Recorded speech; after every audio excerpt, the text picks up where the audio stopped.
नमस्कार दोस्तों, आज हम लोग एक एलजी का सेट देखेंगे जो कि डेड कंडीशन में मेरे पास आया हुआ है। टेक्नीशियन कंप्लेन है।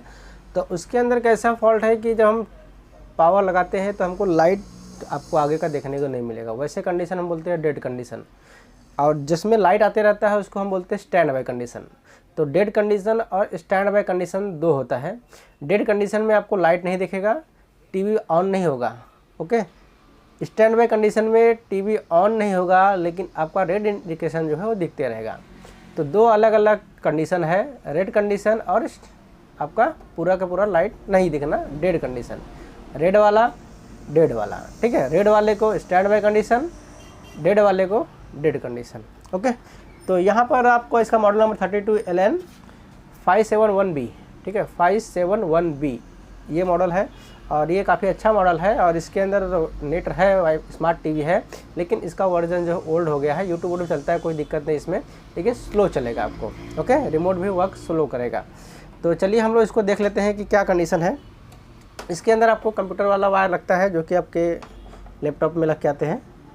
तो यहाँ पर मैं ऑन करता हूँ और प्लग इन करके चालू करता हूँ। तो आप यहाँ पर देखोगे तो आपको यहाँ पर कोई भी लाइट आपको देखने को नहीं मिलेगा। अच्छा, जब लाइट आपको देखने को नहीं मिलेगा तो उसको हम क्या बोलेंगे, हमारा जो टीवी है वो डेड कंडीशन में। ओके, क्या है, डेड कंडीशन में। अब मैं फिर से बंद कर चालू करता हूँ, बंद किया सेट को और चालू करता हूँ। अब देखिए यहाँ पर कोई भी लाइट ऐसा देखने को नहीं मिला। एक्चुअल में एलजी का फंडा क्या है कि जब आप सेट को ऑन करोगे ना तो 2 या 3 बार लाइट ब्लिंक करके फिर ये चालू हो जाता है। ओके, तो 2 या 3 ब्लिंक करके चालू हो गया तो मतलब सेट आपका सही है। लेकिन अगर वो नहीं आया लाइट या स्टैंड बाय कंडीशन में लाइट रह गया तो आपके सेट में कुछ ना कुछ फॉल्ट है। ओके,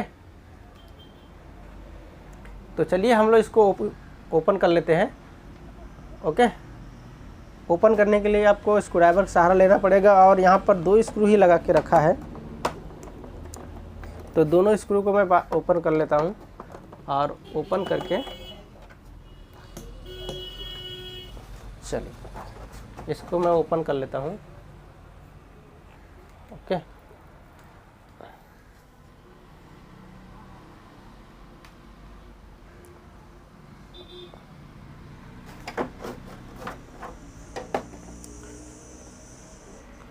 देखिए जो सेट है मेरा ये पूरी तरह से ओपन हो गया है।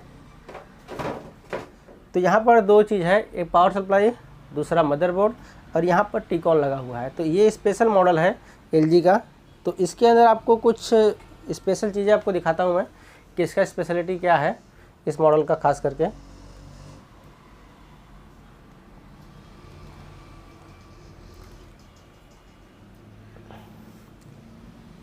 इस मॉडल के अंदर आपको पहले फॉल्ट तो जो है वो है, लेकिन फ़िलहाल आपको दिखाता हूँ। इसके अंदर एक साइड में 51 पिन का और दूसरे साइड में 31 पिन का एलबीएस लगा रहता है। देखिए यहाँ पर 31 पिन है।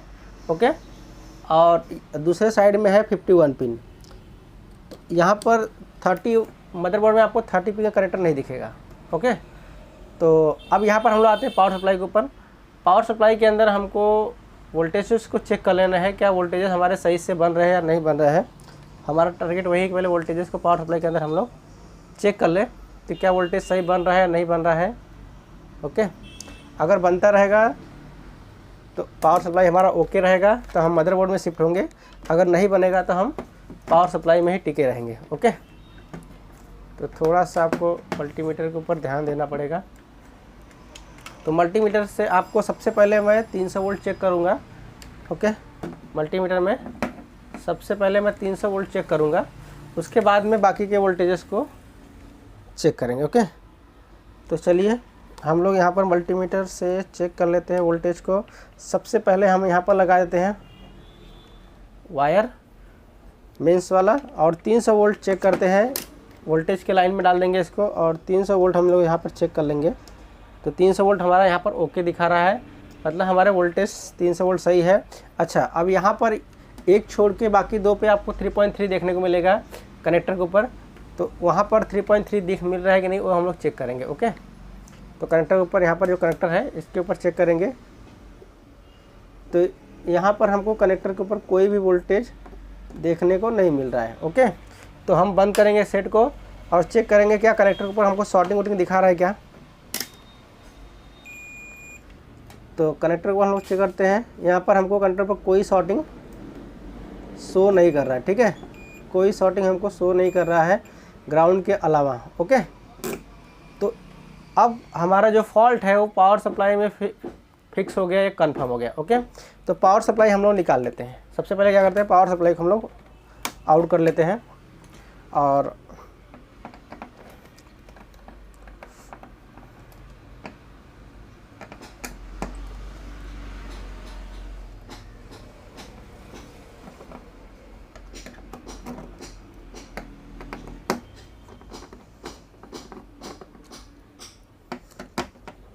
जो कंडीशन है मेरे पास आया है यही कंडीशन है कि भाई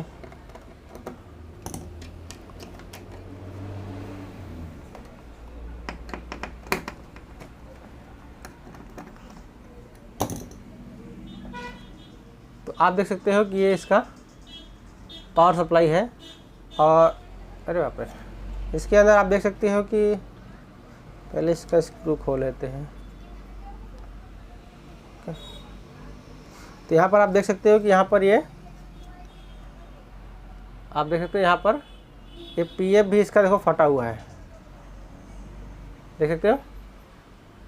ये जो पीएफ है ना इसका, ये यहाँ पर पीएफ इसका फटा हुआ है। ओके, और मॉसफेट को भी चेक कर लेते हैं क्या हमारा मॉसफेट शॉर्ट है कि बचा हुआ है।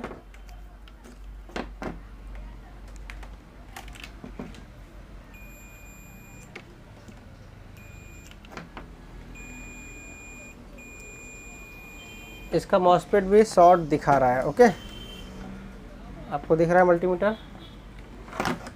नहीं दिख रहा है तो दिखाता हूँ, थोड़ा सा जूम आउट कर लेता हूँ। तो इसका मॉसफेट मैं चेक कर लेता हूँ। तो यहाँ पर मॉसफेट भी इसका मुझे शॉर्ट दिखा रहा है। और यहाँ पर देख सकते हो आप, पहले ध्यान से देखिए क्या क्या फटा है। देखिए ये इसका मॉसफेट शॉर्ट है और इसका आईसी फटा हुआ है। यहाँ पर एक डायोड लगा है वो भी फटा हुआ है। ओके, आप देख सकते हो यहाँ पर डायोड फटा हुआ है, आईसी फटा हुआ है और यहाँ पर मॉसफेट शॉर्ट है। तो मतलब इसमें बहुत सारा दिक्कत है। ओके, इधर ये भी फटा हुआ है। तो जब कभी भी ज़्यादा अगर दिक्कत रहेगा, अब जैसे कि हम लोग ने मॉसफेट खरीद के लाए, आईसी खरीद के लाए और पीएफ खरीद के लाए, एक चीज़ डाल दिए, ठीक है। अब उसके बाद में अगर कोई भी रेजिस्टेंस अगर शॉर्ट सर्किट हुआ है, देखिए यहाँ पर आप देखोगे ध्यान से, तो यहाँ पर आपको ब्लैक दिखेगा, ब्लैक देखिए यहाँ पर थोड़ा सा स्पार्क हुआ है। तो ऐसे कंडीशन में क्या होता है कि ये बहुत ज़्यादा दिक्कत दे देगा आपको, कभी भी रिटर्न आ जाएगा। ओके, इतना मेहनत करने के बाद में, और टाइम भी बहुत ज़्यादा जाएगा। तो हम टाइम को बचाते हुए इतना मेहनत नहीं करेंगे इसके अंदर, हम सीधा ही जाते हैं नए पावर सप्लाई की तरफ, क्योंकि ज़्यादा जब दिक्कत आता है ना तो वहाँ पर रिपेयरिंग का फंडा नहीं रखते हैं। ओके, तो यहाँ पर मेरे पास देखिए आपको दिखाता हूँ, मेरे पास ऐसा 3 पावर सप्लाई पड़ा हुआ है। देखिए आप देख सकते हो ऐसा 3 पावर सप्लाई पड़ा हुआ है। तो जो इसमें से फ्रेश है वो वाला हमें डाल देंगे। तो मुझे एक यहाँ पर ये फ्रेश थोड़ा सा अच्छा दिख रहा है, तो हम इसको डालेंगे और डाल के साथ ही साथ चेक कर लेंगे भाई कि क्या हमारा पैनल और मदरबोर्ड ओके है या नहीं है। तो चलिए हम लोग जाते हैं इसकी तरफ और ये दूसरा पावर सप्लाई इसके अंदर डाल के कन्फर्म करेंगे, क्योंकि जब कभी भी ज़्यादा जल जाएगा ना तो वहाँ पर रिपेयरिंग के लिए ना जाइए, क्योंकि रिपेयरिंग के लिए जाओगे तो आपको दिक्कत ये हो जाएगा कि पहले तो जला हुआ है और आपने मेहनत करके बना भी लिया तो टाइम भी बहुत जाएगा, और टाइम जाने के बाद अब वो कितना दिन चलेगा वो भी नहीं बोल सकते, क्योंकि अगर उसके अंदर कंपोनेंट लीकेज रहेगा, क्योंकि पावर सप्लाई के अंदर थोड़ा भी लीकेज चलता नहीं है, कोई कंपोनेंट लीकेज रहेगा तो हाई वोल्टेज करके वो फिर से बोर्ड को भी उड़ा देगा। तो इसीलिए थोड़ा सा जाइए नए की तरफ। एक फ़ोन आ रहा है, उठा लेता हूँ। हेलो, हाँ आ जाओ जाओ। तो आप नए की तरफ ही जाइए, या फिर आपके पास स्क्रैप में से पड़ा है तो वो ले लीजिए। अभी वो बोर्ड हमारे काम आ जाएगा किसी न किसी जगह पे। तो इसको स्क्रू को आपको सही से लगा लेना है, ताकि पावर सप्लाई इधर उधर टरके ना, नहीं तो पावर सप्लाई इधर उधर टरक गया तो दिक्कत हो जाएगा, बोर्ड को भी उड़ा सकता है वो।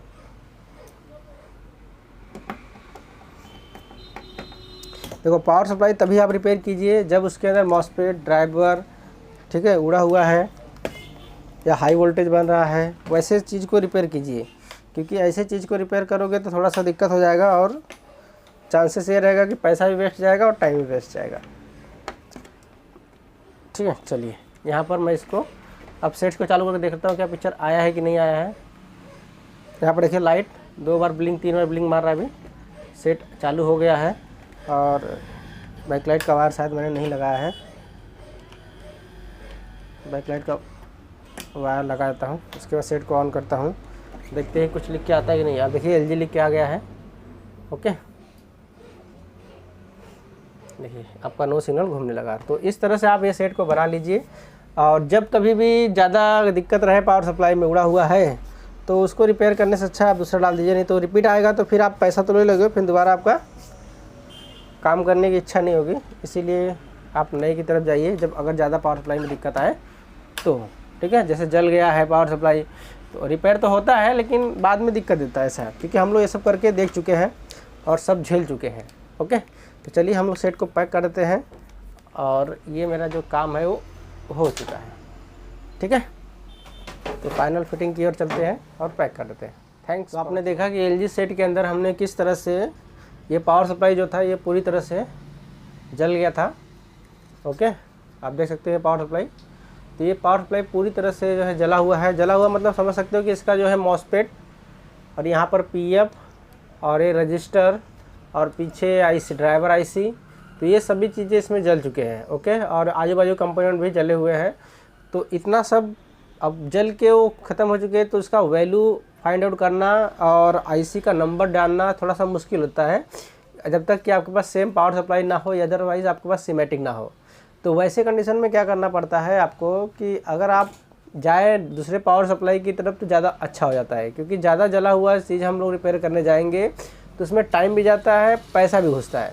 पैसा मतलब आपको ड्राइवर लेके आए, मॉसफेट लेके आए, सब रजिस्टर लेके आए, फिर आपने डाल दिया, चूक से कोई गलती हो गई या फिर कोई रजिस्टर आप नहीं चेक कर पाए, उसकी वैल्यू हाई थी, उस समय उसने सही दिखा रहा था लेकिन जैसे आप लगाए वैल्यू हाई होके सब उड़ा दिया, तो फिर से आपको पूरा प्रोसेस फिर से करना पड़ता है। तो जाहिर सी बात है कि अभी जब जला हुआ रहेगा तो आप जाइए नए पावर सप्लाई की तरफ, या फिर जब आपको सेकेंड हैंड में कहीं मिलता है तो वो डाल दीजिए आप। मतलब आपको चेंज करना है पावर सप्लाई, इनडायरेक्टली बोलो तो आपको पावर सप्लाई जो है चेंज करने का, जैसे कि हमने यहाँ पर चेंज कर दिया। उसमें कैसा है, टाइम कंज्यूमिंग है, टाइम भी जाता है और आपका काम बहुत सारा रुक जाता है। तो उसके लिए आप जाए नए दूसरे पावर सप्लाई की तरफ शिफ्ट हो जाएगा तो आपका टाइम बच जाएगा और काम भी अच्छा हो जाएगा, रिपीट आने का टेंशन भी नहीं रहेगा। ओके, तो हम क्या करते हैं कि जब कभी भी पावर सप्लाई ज़्यादा फॉल्टी नज़र आया या फिर ज़्यादा कुछ उड़ा हुआ है तो उसको रिपेयर नहीं करते हैं।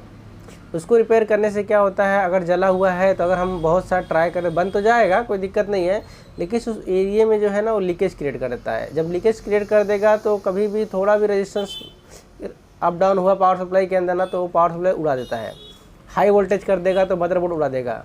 तो बहुत सारा रीज़न है, इसलिए जब ज़्यादा जला हुआ है, ज़्यादा शॉर्टिंग है या फिर एकदम कंपोनेंट उड़ गए हैं तो उसके रिपेयरिंग की तरफ ना जाके आप दूसरा पावर सप्लाई डाल दीजिए उसके अंदर। हाँ, कि अगर आपका सिर्फ मॉसफेट उड़ा है तो मॉसफेट अगर उड़ता है तो और बाकी के कंपोनेंट आपको सेफ दिख रहे हैं, उड़े हुए नहीं दिख रहे हैं, तो मॉसफेट ज़्यादा ड्राइवर उड़ेगा, बस मॉसफेट उड़ेगा तो ज़्यादा ड्राइवर उड़ेगा, बस उससे ज़्यादा और कुछ नहीं होता है। अगर आपको पावर सप्लाई बंद है, कुछ भी उड़ा हुआ नज़र नहीं जा रहा है, मॉसफेट भी शॉर्ट नज़र नहीं आ रहा है, तो सीधा ही आप ड्राइवर चेंज कर दीजिए, आपका काम वहाँ पर हो जाएगा। या फिर कोई हाई लाइन का, जैसे कि स्टार्टअप वोल्टेज का हाई वोल्टेज से लो वोल्टेज करता है, तो वो लाइन के अगर रजिस्टर उड़े रहेंगे तो भी दिक्कत देता है। ओके, तो थोड़ा सा आप काम के प्रोसेस में थोड़ा सा जल्दी लाओगे तो आपके कस्टमर भी बनेंगे और अच्छा भी रहेगा और फ्री भी रहेंगे, आपके पास टाइम रहेगा और जो मेंटल प्रेशर है वो भी थोड़ा कम रहेगा। ओके, तो हम लोग ऐसा करते हैं, स्क्रैप में ज़्यादा पैसे डालते हैं तो स्क्रैप खरीदते हैं और स्क्रैप से ही सारा काम कर लेते हैं। तो जैसे एक टीवी खरीदे, उसके अंदर मदरबोर्ड पावर सप्लाई लगा हुआ है तो हम मदरबोर्ड बेच के प्रॉफिट प्लस पूरे टीवी का पैसा वसूल लेते हैं। ठीक है, उसके बाद जो हमारा पावर सप्लाई हो जाता है वो फ्री हो जाता है, तो हम लोग वो पावर सप्लाई किसी को कम रेट में डाल के दे देते हैं, कोई दिक्कत नहीं होता उससे। ओके, चलिए।